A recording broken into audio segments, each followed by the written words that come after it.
ನಮಸ್ತೆ ಸ್ನೇಹಿತರೆ, ಇವತ್ತು ನಾವು ಯಾವ್ಯಾವ ಬೀಜಗಳನ್ನ ಹಾಕಿದ್ವಿ ಹೊಸದಾಗಿ. ಸೊ ಅದರದ್ದು ಅಪ್ಡೇಟ್ಸ್ನ ನೋಡೋಣ. ಲಾಸ್ಟ್ ಟೈಮು ನಿಮಗೆ ಒಂದಷ್ಟು ಬೀಜಗಳು ತೋರಿಸಿದೆ. ಈಗ ಮತ್ತೆ ಇನ್ನೂ ಒಂದಷ್ಟು ಬೀಜಗಳದ್ದು ಅಂದರೆ ಬಾಟಲಲ್ಲಿ ಹಾಕಿದ್ದೀನಲ್ಲ ಅದ್ರದ್ದು ಕೂಡ ತೋರಿಸ್ತೀನಿ ನಾನು.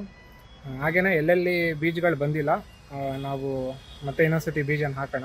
ಹಾಗೆಯೇ ಬೀಜ ಬಿತ್ತನೆ ಬಗ್ಗೆ ಇನ್ನೂ ಒಂದಷ್ಟು ವಿಷಯನ ನಿಮ್ಮ ಜೊತೆ ಹಂಚ್ಕೋಬೇಕಿತ್ತು. ಸೊ ಇದು ಹೋದ್ಸತಿ ನಾನು ಹೇಳಿದ ಥರ ಹೋದ ವಿಡಿಯೋನಲ್ಲಿ ಇಲ್ಲಿ ಈ ಟಬ್ನಲ್ಲಿ 2 ಬೆಂಡೆಕಾಯಿ ಗಿಡ ಹಾಕಿದ್ದು ನಾನು. ಒಂದು ಡಬಲ್ ಕಲರ್ ಓಕರ ಅಂತ ಹೇಳಿಬಿಟ್ಟು, ಸೊ ಅದು ಈ ಕಡೆ ಹಾಕಿದ್ದೆ. ಇದು ನಮ್ಮ ಪಾಟ್ನಲ್ಲಿ ಬೆಳೆದಿದ್ದು ಬೆಂಡೆಕಾಯಿ ಬೀಜನ ನಾನು ಹಾಕಿದ್ದು. ಸೊ ಇದು ಇಲ್ಲಿ ನೋಡ್ಬೋದು, ಸ್ವಲ್ಪ ಬಿಸಿಲಿಗೆ ಎಲೆ ಎಲ್ಲ ಈ ಥರ ಆಗಿಬಿಟ್ಟಿದೆ.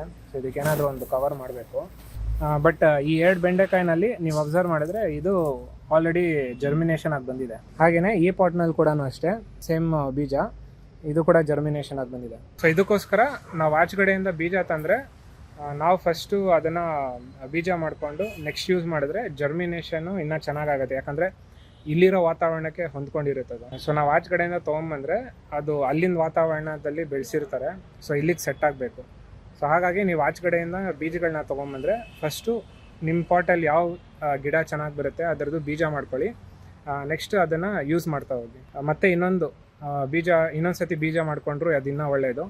ಆದಷ್ಟು 3ನೇ ಜನರೇಷನ್ ಬೀಜನ ಮಾಡ್ಕೊಂಡು ರೆಡಿಗೆ ಇಟ್ಕೊಳ್ಳಿ. ಈಗ ಇಲ್ಲಿ ನೆಕ್ಸ್ಟು ಬೀಜ ಬಿತ್ತನೆ ಮಾಡೋಣ. ಸೊ ಇಲ್ಲಿ ನಾನು ಪೋಲ್ ಬೀನ್ಸ್ ಮತ್ತೆ ಹಾಕ್ತಿದ್ದೀನಿ, ಮತ್ತು ಒಂದಷ್ಟು ಬೆಂಡೆಕಾಯಿ ಹಾಕ್ತಿದ್ದೀನಿ, ಮತ್ತು ಟೊಮೆಟೊ ಗಿಡಗಳನ್ನ ಹಾಕ್ತಿದ್ದೀನಿ. ಟೊಮೆಟೊನಲ್ಲಿ ನಾನು ವೈನ್ ಟೊಮೆಟೊ ಅಂತಿದೆ, ಮತ್ತು ಬೋಲ್ಸ್ಟಾರ್ ಗ್ರ್ಯಾಂಡ, ಸೊ ಈ ತಳಿನ ಹಾಕ್ತಿದ್ದೀನಿ. ಹಾಗೆಯೇ ಇದು ನಮ್ಮ ಬಾಟಲ್ಸ್ನಲ್ಲಿ ಹಾಕಿರ್ತಕ್ಕಂಥ ಗಿಡಗಳು. ಸೊ ಅಗೇನ್ ಇಲ್ಲಿ ನೋಡ್ಬೋದು, ಇನ್ನೂ ಏನಷ್ಟು ಡೆವಲಪ್ಮೆಂಟ್ ಇಲ್ಲ. ಇದೊಂದು ಸ್ವಲ್ಪ ಮೊಳಕೆ ಬರೋ ಥರ ಬಂದಿತ್ತು, ಬಟ್ ಏನು ಇನ್ನೂ ಅಪ್ಡೇಟ್ ಇಲ್ಲ. ಇದು ಬೀಜ ಇರೋ ಥರನೇ ಹಾಗೇ ಇದೆ. ಬೇರೆದ್ರಲ್ಲೆಲ್ಲ ಏನು ಕಾಣಿಸ್ತಿಲ್ಲ ನನಗೆ. ಅಗೇನ್ ಈ ಸತಿ ನಾವು ಸಾಡಸ್ಟ್ ಫಸ್ಟ್ ಟೈಮ್ ಯೂಸ್ ಮಾಡಿರೋದು. ಅದ್ರದ್ದು ಔಟ್ಪುಟ್ ಹೇಗೆ ಬರುತ್ತೆ ಏನಂತ ನಮಗೆ ಗೊತ್ತಿಲ್ಲ. ಅದೆಲ್ಲನೂ ಮ್ಯಾಟ್ರ್ ಆಗ್ಬೋದು ಅನಿಸುತ್ತೆ. ಈಗ ನಾನೇನು ಮಾಡಿದ್ದೀನಿ, ಸ್ವಲ್ಪ ಜಾಗ ಆಗಲಿ ಅಂತ ಹೇಳ್ಬಿಟ್ಟು ಇದಕ್ಕೆಲ್ಲ ಸ್ವಲ್ಪ ಕಡ್ಡಿಯಿಂದ ಹಿಂಗೆ ಚುಚ್ಚಿಬಿಟ್ಟು ಸ್ವಲ್ಪ ಒಳಗಡೆ ಕಳಿಸಿದ್ದೀನಿ. ಇಲ್ಲಿ ಇನ್ನೊಂದು ಸತಿ ನಾವು ಬೀಜನ ಬಿತ್ತನೆ ಮಾಡಿ ನೋಡೋಣ.